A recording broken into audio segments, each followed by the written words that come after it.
So what happens when systems are excited by, for example, periodic forcing?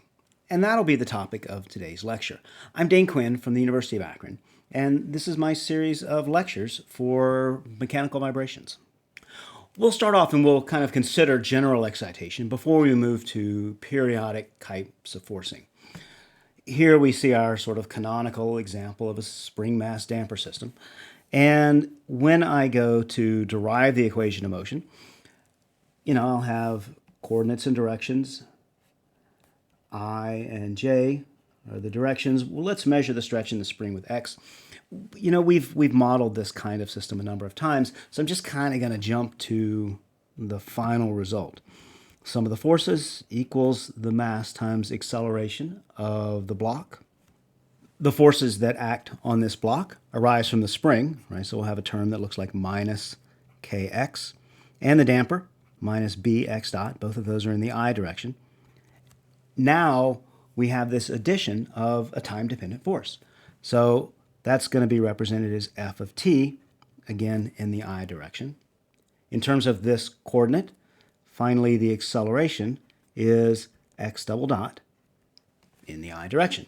So we can take our component in the I direction and write the equation of motion as mx double dot plus bx dot plus kx equals now f of t. And of course we still have initial conditions, right? So we need to know the initial position and the initial velocity of this object. And we could go and solve this. The general solution for this equation, we've seen in the past, is decomposed into two parts. Right? So we'll write x of t as xp, which is the particular solution, plus the aforementioned homogeneous solution. In this, both of these satisfy a very similar equation. Right? So for the particular solution, it satisfies the left-hand side with the forcing that's applied to the system, right? F of t. The thing is, we don't really care about the initial conditions, right? So there's no regard for these initial position and velocities when we're looking for the particular solution. Instead, those come into play with the homogeneous solution, which now satisfies a similar equation, but in this case with zero forcing. And we can go and determine the appropriate initial conditions for this homogeneous solution.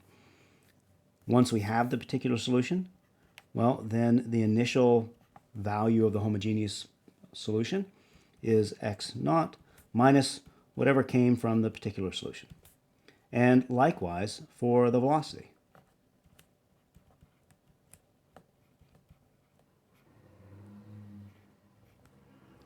So here on the left, I've kind of illustrated this.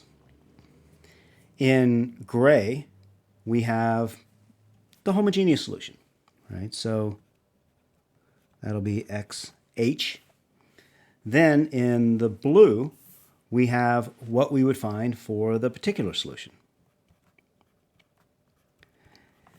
When we add these together, we get the overall solution for the system, right? So that's x of t. Notice that maybe this is the initial condition, the initial position for the system. So that is made up of the initial position for the homogeneous solution and the initial displacement of the particular solution. Again, if I add the gray, the homogeneous, and the blue particular solution together, then I get the overall response of the system. It both satisfies the equation of motion and meets the initial conditions. Now, one thing I want to notice here is if the damping is positive, right? So if B is greater than 0, then as time goes by, the homogeneous solution goes to 0, right? So it goes to 0 as t approaches infinity, right? So as t gets large, if the damping is positive, then this homogeneous solution decays away. As a result, the overall solution, x of t, basically approaches what we have for the particular solution. Right? So again, the particular solution in blue is just this oscillatory response, and regardless of the initial conditions, then the actual solution approaches the particular solution. So as a result, the long-term response of this system is really determined by the particular solution. And it's independent of the initial conditions, regardless of what these initial conditions are, which then influences significantly the homogeneous solution. If I wait long enough, that contribution ends up decaying away to zero. So a couple of reasons for studying the particular solution. One of them is, well, it's just part of the overall response that we haven't talked about, right? Because we started off talking about the homogeneous solution. But more importantly, if we're interested in the long-term dynamics of a system, then what we're really interested in is the particular solution. So let's focus on that as we go forward.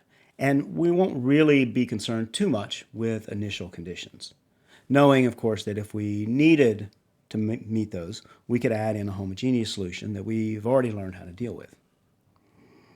So the title of this lecture was periodic excitation, right? So I do want to focus on that. And in particular, what we're going to see is that any kind of periodic forcing and the response of a system to any kind of periodic forcing ultimately can be determined by just looking at what happens when I have sinusoidal forcing. So we'll spend a lot of time discussing the response of a system to sine forcing, but again, this lecture kind of motivates that by showing that any periodic forcing can be written in terms of that sine solution. What do I mean by periodic forcing? Well, a function is periodic if f of t plus capital T, right? So f is our function, is the same as f of t. Here, t is known as the period.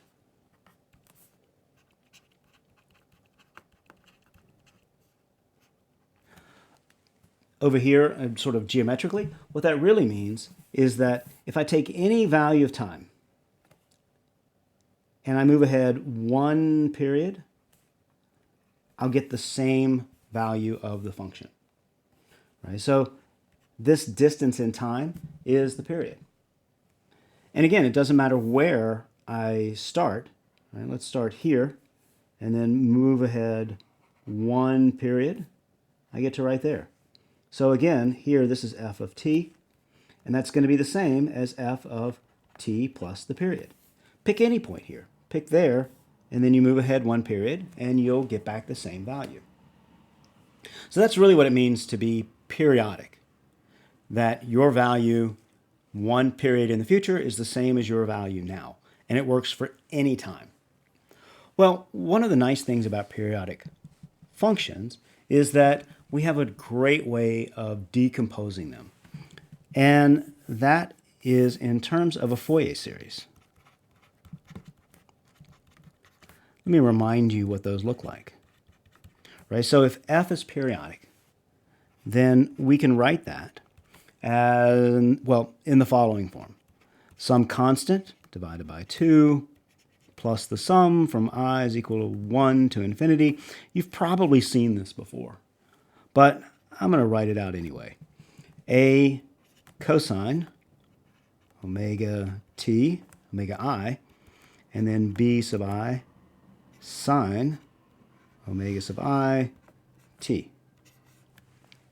So we have a number of terms, right? What are these a's and b's and omegas? Well, omega is related to the fundamental frequency of the function, right? And that fundamental frequency is 2 pi over the period, right? So omega I here is 2 pi over the period times I, right? So as I goes from 1 to infinity, we get higher and higher frequencies, but they're all multiples of the fundamental frequency.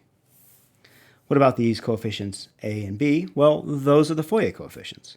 Right? So here, a is defined as 2 divided by the period, integral 0 to t. Right? Again, hopefully you've seen this before. So all I'm doing now is just reminding you of what the Fourier series looks like. Right? So that's how we calculate this coefficient. We take the function, multiply it by cosine, and integrate over one period. For b, we do the same, except with the sine replacing the cosine here. All right, so it's f of tau. Tau is a dummy integration variable. If I can calculate these, then I can write this periodic function in this form. So notice what this looks like, right? It's basically a bunch of sines and cosines. You can think about this term as being cosine with 0 frequency. Again, any periodic forcing term can be written as a sum of sines and cosines with appropriate frequencies. Well, if we look at this as a forcing for a system, right, then let's just consider what would happen if we had just two of these, right? So let f of t be two different forcing terms, right? Maybe this is cosine and this looks like a sine, right? Or they could be sine and cosine of different frequencies, for example. As a result, right, of course, the equation of motion is just this with F1 and F2, right? So we have F1 of t plus F2 of t. And I'd like to find the solution to this equation. Well, we can do that actually pretty easy based on this idea of superposition. So let's break the general solution, right? So x of t is the solution we're looking for. Let's break that up into two parts. Just call them x1 and x2 for now. But x1 is going to be associated with this f1, and x2 is going to be associated with this f2. Well, how does that happen? Let's take x, put it in, right? So here, mx double dot becomes m times x1 double dot, and then m times x2 double dot. So when we do that for all of the terms, I'm going to collect all the terms that depend on x1.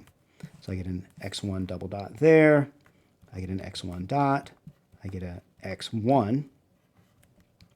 I'll do the same for all of my x2 terms, x2 double dot, x2 dot, and x2. And then that'll equal, of course, f1 plus f2. So once again, I am going to identify this stuff with f1. And I'm going to identify the x2 terms with f2. We will look for solutions to the following two equations, mx1 double dot, vx1 dot, plus kx1 equals f1. And then mx2 double dot, vx2 dot, kx2 equals f2. So if I can solve these two, this one for x1 with this forcing term, and this one for x2 with this second forcing term, then I can just add those two solutions up, and that gives me the solution to the overall equation with this combination forcing. So the particular solution when we have multiple forcing terms, like we have up here in the Fourier series, again, here we have a lot of them, right? But this easily extends to as many forcing terms as we want. So the particular solution to multiple forcing terms can be written in terms of, well, the solution to each one of these considered individually. I'm building this solution up to show that if we only understand this piece, so this forcing on this equation, then ultimately we'll see that we can understand the response and we can solve for the response to any periodic solution. Well, let's do that now. Here it is. We have a spring mass damper system and we have sine forcing. mx double dot bx dot plus kx equals f naught sine omega t. F naught here is the amplitude. Omega is the frequency of the forcing. And we don't want to confuse this with the natural frequency of the system, which is, of course, something different, square root of k over m. Right? Instead, it's just the forcing frequency. What we'll see, and this will be developed later, in particular in the next lecture, but when we get to that next lecture, we will see that the solution to this equation looks like another sine function with a specific amplitude that depends on the parameters and a phase shift that also depends on the parameters. Again, I'm going to push this out to the next lecture.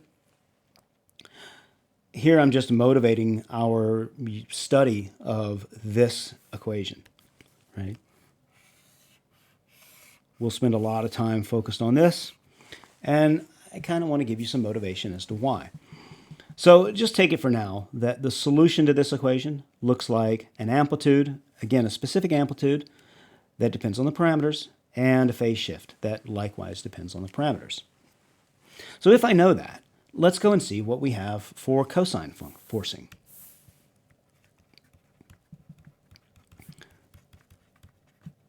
And we'll see how that solution is related to this solution. Right? So if I have cosine forcing, maybe my double dot by dot plus ky equals f naught cosine omega t. How is the solution here, y of t, related to the solution for x of t? Well, it turns out they're really very similar. And to show that, I want to note that we can transform cosine into sine. Cosine omega t looks like cosine omega t. Let's add pi over 2 to that. But then, of course, we have to subtract pi over 2 as well. When I do this, though, I can think about this argument minus pi over 2. Well, it's fairly easy to show that cosine of something minus pi over 2 is equal to sine of that something, omega t plus pi over 2, right? Remember, this is like cosine times cosine minus sine times sine. Well, because again, one of these arguments is pi over 2, cosine of pi over 2 is equal to 0, and sine of minus pi over 2 is equal to minus 1. Right? So again, cosine omega t is sine omega t plus pi over 2. I actually have that drawn out over here. So in this graph, I have the cosine function. And it starts here at the origin, right? And it takes its familiar shape. Well, what happens if I shift to omega t minus pi over 2? Well, that would be like moving backwards in time. Right? What happens if I start here? After all, this distance would be pi divided by 2 omega. Relative to this orange line, right? Let's draw the cosine function. I made that blue line thick, so maybe I could kind of overlay this orange curve. And again, relative to this point in time, this looks like a sine function, right? Starts at 0, goes up to a maximum, right? Back and oscillates back and forth, right? So again, this cosine function looks a lot like a sine function, right? Just sort of shifted in time. In fact, we can define a new time origin, right? By starting time here at this value, defining tau as the time beginning from this new origin, this function just looks like sine omega tau. And of course, t and tau are related. T is equal to tau minus pi divided by 2 omega. Depending on where we start in time, we can either find a cosine function or a sine function. So again, cosine forcing is very similar to sine forcing, right? And in fact, looking at these equations, for the cosine equation, right? We have m times second derivative of y with respect to t, first derivative, and k times y equals f naught cosine omega t. So what we want is to transform that into a solution for y.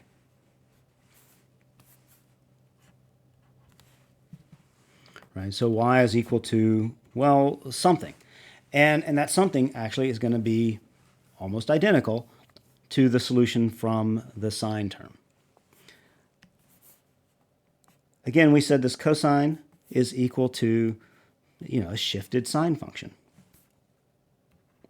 We will just replace this cosine by this new sine function.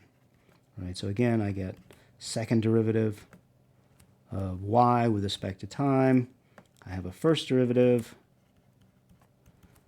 k times y equals the amplitude sine omega t plus pi over 2. Right? Because again, I transform this cosine into sine. Now, instead of starting here at time equals 0, let's just shift time. Right? So let's rewrite this in terms of tau. Right? So remember, t is tau minus pi over 2 omega. And a derivative with respect to time is the same as a derivative with respect to tau. I'm going to switch variable names. Y here was a function of t, and now I'm writing something as a function of tau. Right? So we'll get second derivative with respect to tau. We'll get a first derivative with respect to tau. Right? Again, we have k times x, and this becomes f naught sine omega tau. Well, this is great. Exactly the same as what we have up here, right? We just use a different name for the time variable. But the equation is exactly the same. So we know the solution to this.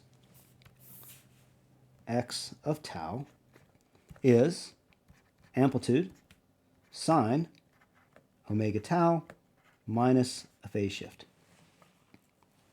Now I want to pull this back to y as a function of time. Okay, so let's go and switch from x's to y's. Right, so here we have y of t. Everything else, though, is the same. We still have the same amplitude. Right? We have omega t plus pi over 2, and then minus phi.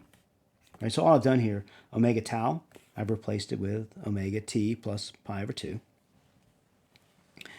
And, of course, going from this, we see that that's going to be equal to cosine.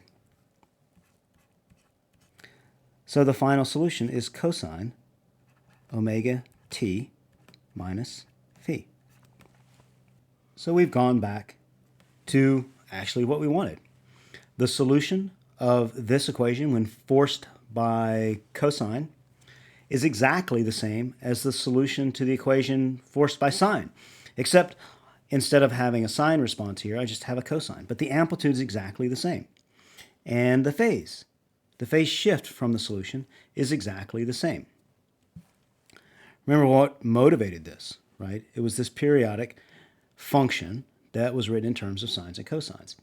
So if I know the response of the system to sine, then I can find the response of the system to cosine of the same frequency, right? The amplitude is exactly the same. The phase is exactly the same.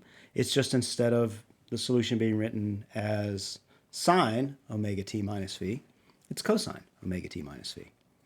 So with this sine solution, and again, I still need to develop that, which I'll do in the next lecture, but once I have it, then I can really go back and solve any periodically forced system.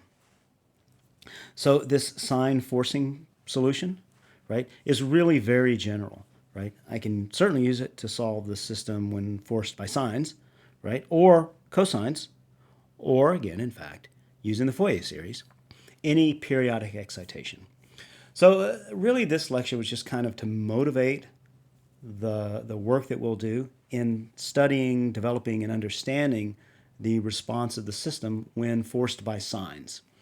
It's not that sines are more special than cosines or other things, but they do allow us to develop a fairly general solution to periodic forcing.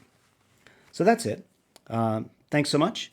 And again, the next lecture will be all about the solution to actually this yellow boxed equation.